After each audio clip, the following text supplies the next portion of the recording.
Hello, my name is Esma. I'm 11 years old and live in Lebanon. I have one older sister and one older brother, Rima and Mustafa, and one younger brother, Abdullah, who loves to play around. The name of my mother is Svetam and my father's name is Muhammad. Originally, my family comes from Syria, but we had to flee from there because of the war.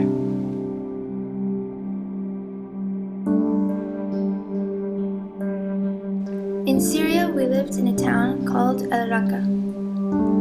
It was a very beautiful town with many beautiful gardens and buildings. I like the houses in Syria.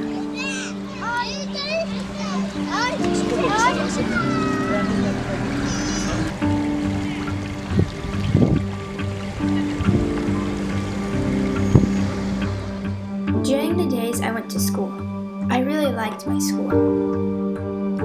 We always cleaned our classroom and kept it tidy, and I had a lot of friends there. My favorite subject was math. I liked calculating and solving equations.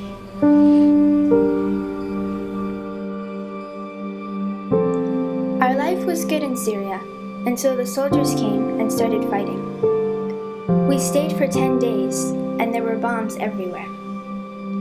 My parents understood that we had to leave, or we would die. So we fled to the countryside. There, we didn't have any electricity or clean water, and I became sick from the water we got from the river. We stayed in the countryside for 15 days before we left Syria for Lebanon. Now, we live in a huge refugee camp. There are a lot of Syrian refugees in Lebanon, actually more than 1 million. Half of all the refugees coming here are children, and many of them have lost their mother or father in the war. There is no war here, but the life in the tent city is still hard. Our tent is made of tarps and old cardboard boxes. It gets really warm in the summer and really cold during the winter.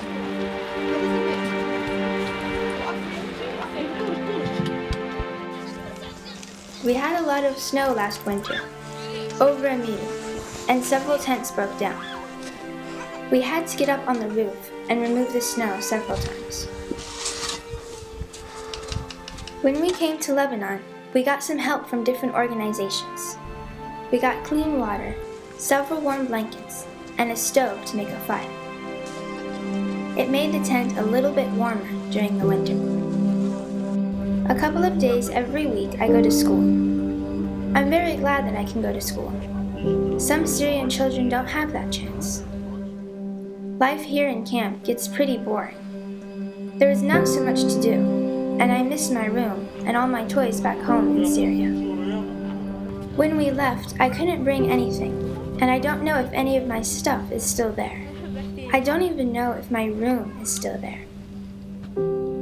One day, I hope that I will be able to go back to Syria when the war is over and it's peaceful. For me, peace is when we all feel secure and safe. Thank you for listening to my story. Bye.